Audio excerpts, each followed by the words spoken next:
उस वक्त मैं ऑटो से जा रहा था। एक खूबसूरत सी लड़की, लेकिन वो लंगड़ा रही थी, उसे चलने में दिक्कत हो रहा था, ऑटो में आकर बैठी। उसकी मदद के लिए मैं उसे घर तक पहुंचा गया। गुड मॉर्निंग इंडिया दोस्तों, नमस्कार दोस्तों। आज की मेरी कहानी है काफ़ी खास और ये आपको काफ़ी इंटरटेन करेगी। तो चलिए हम आपको सुनाते हैं कहानी। आपको अगर कहानी पसंद आए तो वीडियो को लाइक करना ना भूलें। साथ ही दोस्तों, अगर आप चाहते हैं इस कहानी की ऑडियो क्वालिटी अच्छी आए तो वीडियो को ईयरफोन या हेडफोन के उपयोग से सुनें। चलिए हम कहानी शुरू करते हैं। दोस्तों, ये कहानी संदीप की है। संदीप कहता है, मैं फतेहाबाद हरियाणा से हूँ। मैं 26 साल का हूँ और मेरी हाइट 5 फीट 8 इंच है और मेरा शरीर लगभग ठीक है। ये तो मेरा परिचय है। अब मैं आपको इस स्टोरी की नायिका से मिलाती हूँ। इस कहानी का नायिका नाम कपिला है। कपिला एक काल्पनिक नाम है, असली नाम मैं यहाँ नहीं बताना चाहता। कपिला हिसार की यूनिवर्सिटी में बीएससी की पढ़ाई कर रही थी। ये घटना नवंबर 2018 की है। उस वक्त को वो 19 साल की थी। वो अपने कॉलेज के फर्स्ट ईयर में थी। एक दिन मैं हिसार बस स्टैंड से बैंक जाने के लिए ऑटो का इंतज़ार कर रहा था। 2 मिनट बाद ऑटो आ गया। मैं बैठा तो मेरे बैठते ही मेरे पीछे एक लड़की लंगड़ाते हुए आई और ऑटो में आकर बैठ गई। उसके हाथ में 2 बैग थे। उसके बॉडी से परफ्यूम की बहुत अच्छी खुशबू आ रही थी। मैंने उस पर ध्यान दिया। ऑटो वाले ने हम दोनों की सवारी थी, इसलिए ऑटो वाला भी वहीं खड़ा था। कुछ देर बाद 2-3 सवारी और आ गई और ऑटो अब पूरा भर गया। अब जगह कम होने के कारण सब अच्छे से बैठ नहीं पा रहे थे। उसके चेहरे मेरे पास थे और मैं समझ नहीं रहा था कि उसे आखिर हुआ क्या है। मैं उससे बात करना चाह रहा था, मगर पब्लिक थी और अगर मैं कुछ कहूँ और वो गुस्सा जाए, उसकी खुद सहमति ना हो तो ऑटो चल पड़ी। लेकिन उसका चेहरे में सिकन अभी भी दूर नहीं हुई थी। वो कुछ परेशान सी लग रही थी। ऐसा लग रहा था कि जैसे उसके शरीर में तकलीफ हो। कुछ देर मैंने इंतज़ार किया और फिर उससे पूछ लिया। मैं बोला, सुनिए, अगर आपको कोई दिक्कत नहीं हो रही है तो आप एक बैग मुझे दे दो, शायद आपको परेशानी हो रही है। वो मुस्कुराई और बोली, जी शुक्रिया, बस थोड़ी दूर तक पकड़ लीजिए, मेरा स्टैंड ज़्यादा दूर नहीं है। उसने बैग मेरे हाथ थाम दिया और वहीं से उसके साथ बातचीत का सिलसिला शुरू हो गया। हम दोनों ने एक दूसरे के बारे में जाना। उसके बाद बस स्टैंड आ गया और वो उतरने लगी। वो पैरों से अभी भी लंगड़ा रही थी। मैंने कहा, अगर आपको ज़्यादा दिक्कत है तो मैं आपका सामान आपके रूम तक ही पहुंचा देता हूँ। वो बोली, तकलीफ़ तो हो ही रही है, लेकिन मेरी वजह से आप परेशान नहीं करना चाहती। मैं किसी तरह चल जाऊंगी। मेरी मदद के चक्कर में आप ड्यूटी से लेट हो जाओगे। मैंने कहा, आप ड्यूटी के बारे में न सोचिए, वैसे भी आज तो मेरा काम लंच टाइम के बाद ही है। मैं अपने रूम में बोर हो रहा था, इसलिए सुबह ही निकल गया। मैं आपको सामान पहुंचाकर ड्यूटी में निकल जाऊंगा। उसके सामने मैंने झूठा बहाना बना दिया। उसने भी हाँ कर दिया और ऑटो से उतर गई। हम दोनों बैग मैंने ले लिया। अब वो आगे आगे चलने लगी, मैं उसके पीछे पीछे। थोड़ी दूर चलने पर उसका रूम आ गया। अपने किट से उसने चाबी निकाली और ताला खोला।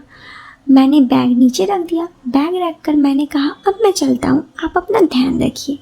इससे पहले मैं पलटता वो बोलती, ऐसे कैसे जा रहे हो? आप मेरी इतनी मदद किए, कम से कम एक कप चाय पीकर जाओ, वरना मुझे भी अच्छा नहीं लगेगा। वो जिद करने लगी तो मैं भी मान गया। हम दोनों अंदर चले गए। वो बोली, आप बैठो, मैं कुछ चाय पानी का इंतज़ाम करता हूँ। मैं बोला, माफ़ कीजिए, मैं चाय वगैरह नहीं पीता, केवल दूध पीता हूँ। वो बोली, ठीक है, तो मैं आपके लिए कुछ और ले आती हूँ। इतना बोलकर वो एक बैग उठाकर अलमारी के ऊपर रखने लगी, मगर उसके पैर में पहले से मोच थी और वजन उठाने के कारण उसके पैर में दर्द बढ़ गया। उसने ज़ोर से चीखा क्योंकि उसे दर्द हो गई थी। वो नीचे गिर गई। मैं दौड़कर उसके पास गया और उसे फर्श से उठाया और बैग उसके ऊपर था। मैंने बैग हटाया, उसको उठाने में मदद की। उसके पैर में दर्द इतना बढ़ गया कि उससे उठा भी नहीं जा रहा था। आखिर मैंने उसे बेड पर लिटाया और रोने लगी। उसके चेहरे से पता लग रहा था कि उसके पैर में काफ़ी दर्द हो रहा था। मैं बोला कपिला आप 2 मिनट यही लेटो, मैं आपको ऑटो को लेकर आता हूँ, हम हॉस्पिटल जाना चाहिए। वो बोली नहीं आप प्लीज़ बैग से दर्द वाली क्रीम निकाल कर लगा दो, उसकी मालिश से ठीक हो जाएगा। उसके कहने पर मैंने बैग से क्रीम निकाला और पास बेड पर वापस रख दिया।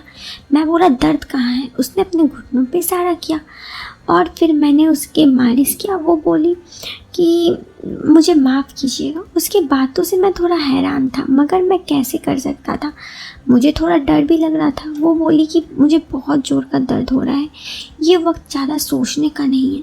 ये कहकर कपिला ने कहा तो मैंने उसके पैर में जहाँ नीचे मोच आई थी घुटनों पे और उसके पैर की उंगली पे वहाँ पे मलहम लगा दिया। थोड़ी देर बाद वो राहत हुई से शायद थोड़ी, उसके चेहरे से ऐसा लग रहा था। उसने मुझे कहा माफ़ कीजिएगा, मेरे वजह से आपको इतनी तकलीफ हुई, मैं तो आपको जानती तक नहीं हूँ और आपने मेरी इतनी मदद की। मैंने कहा कोई नहीं, इंसान ही इंसान का मदद करता है ना। फिर उसके पैर में थोड़ी राहत हुई तो मैंने कहा मुझे चलना चाहिए क्योंकि बैंक में भी मुझे जाना है। तो उसने कहा ठीक है। जाने से पहले मैंने उसका नंबर एक्सचेंज कर लिया। फिर हर रविवार मैं उससे मिलता, उसके साथ समय स्पेंड करता, कभी कभी उसके घर भी चला जाता। वो वहाँ अकेले रहती थी पढ़ाई के सिलसिले में। उसके मम्मी पापा जॉब करते थे, उनका ये खुद का घर था तो ये घर पे अकेले रहती। मुझे उसके घर जाने में कोई दिक्कत नहीं होती और हम दोनों एक दूसरे के साथ बहुत खुश थे। 6 महीने तक हमारा रिश्ता ऐसे ही चला। मैं हर रविवार उसके घर जाता, मगर एक बार मैंने एक दिन उसके रूम से किसी और लड़के को निकलते हुए देख लिया। बाद में मैंने खोजबीन किया तो पता चला उस लड़के का भी उससे अफेयर था। इस बात पर मेरी और कपिला की लड़ाई हो गई क्योंकि वो मेरे साथ रिलेशनशिप में थी और साथ ही किसी और के साथ भी उसका अफेयर था। इस वजह से मैंने कपिला से दूरी बना ली। लेकिन कुछ दिन बाद कपिला ने मुझे फ़ोन किया।